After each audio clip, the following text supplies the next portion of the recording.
When I was in 5th grade, I saw the nicest, prettiest girl, and her name was Rachel, and I asked her out. Actually, I had my friend ask her out for me. Just being honest. And she said yes, and I went to her birthday party at a roller skating rink, and I held her hand, and it was awesome.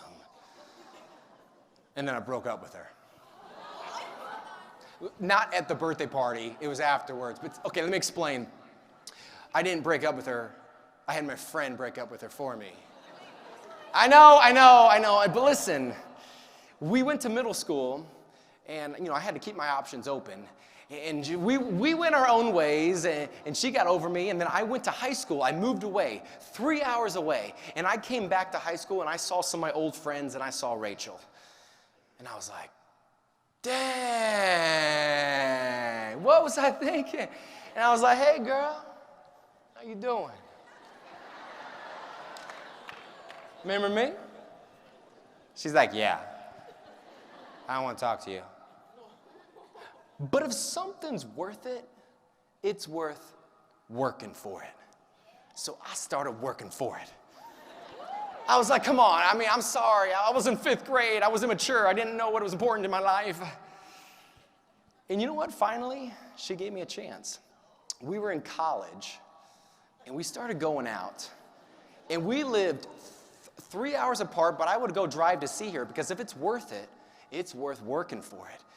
And then I called her up and said, hey, Rachel, I'm going to do a tango routine for a local high school for their prom, and I want you to be my partner. So she came over, and we went to the dance studio, and I set up the camera, and I said, all right, what we're going to do is I'm going to spin you, and I'm going to spin around, and then I'm going to dip you.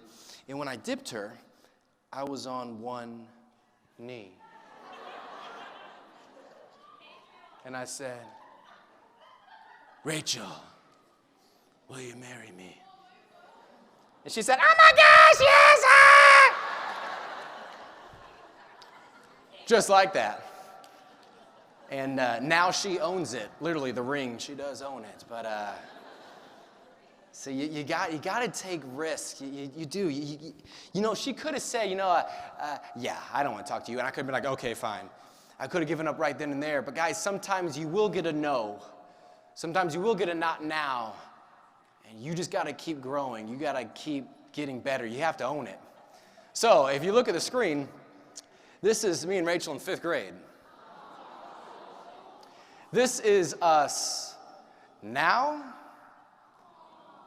And first comes love, then comes marriage, then comes fat babies.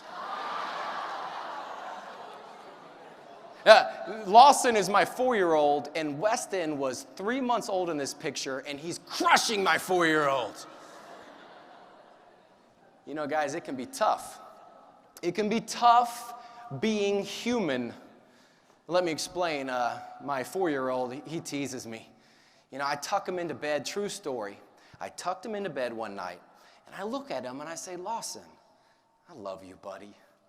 And he looks up at me with those innocent eyes and says, Daddy, I don't love you.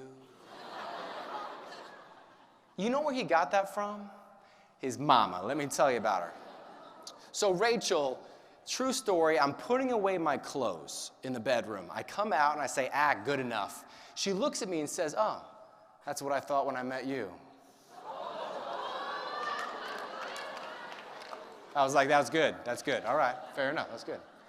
People will test you.